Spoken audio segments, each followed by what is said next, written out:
Pak, bagaimana dengan mulai bermunculnya kontroversi tentang ini?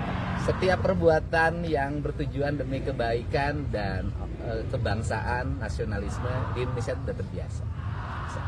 Anda kan tahu saya dari dulu jadi bupati di Purwakarta kan, berbagai hal saya hadapin, berbagai tuduhan, sangkaan, nyinyir, kebencian, kan nggak ada problem. Tapi kan akhirnya orang merasakan hari ini. Jadi ya kalau jadi pemimpin tuh harus seteguh batu karang. Kalau ada yang menjadi pemikiran dan gagasannya, itu adalah kebaikan bangsa, jangan pernah menyerah. Karena dulu juga ketika bangsa ini dimerdekakan kan banyak orang yang tidak punya keyakinan bahwa bangsa ini bisa merdeka. Mulai banyak yang bermunculan orang tua yang ingin menitipkan gimana? Oh iya, ya itu tandanya bahwa kegiatan ini mendapat respon positif. Artinya bahwa hari ini orang tua ini udah kewalahan menghadapi anak. Kan memang teorinya begini, teorinya kan, anak yang mengalami kenakalan, kalau itu kriminal maka lewat peradilan anak.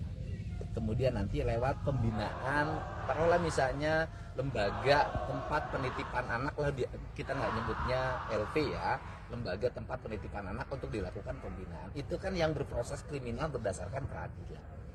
Tetapi kan banyak yang tidak berproses kriminal, tetapi nakalnya nggak pernah berhenti.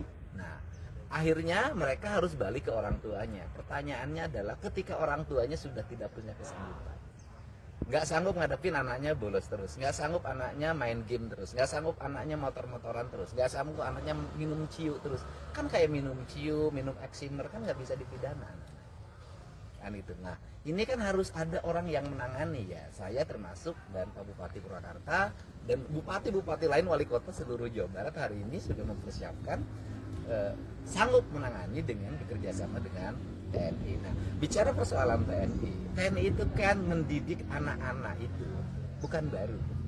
Paskibraka itu dididik oleh TNI. Paskibraka loh.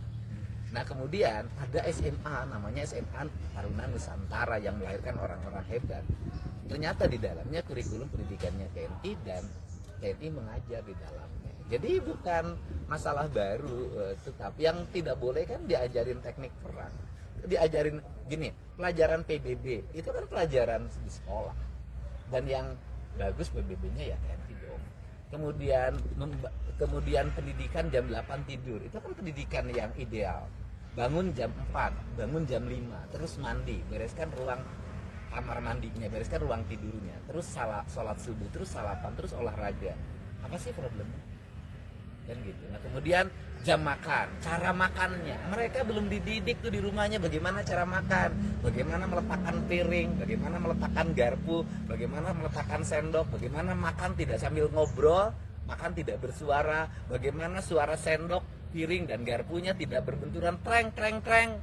Nah, itu kan tentara ngajarin cara makan, sehingga nanti mereka ketika jadi orang besar, menjadi pengusaha, jadi siapapun, ketika makan nggak ditengokin orang gara-gara gitu loh. Nah ini pendidikan. Nah pendidikan ini nggak dapat, saya dapat pendidikan ini lama gitu loh. Saya lama dapat pendidikan ini, ngerti etika seperti ini karena bapak saya pensiunan tentara. Disiplin hidup saya memang polanya pola disiplin tentara. Download Tribun X sekarang, menghadirkan lokal menjadi Indonesia.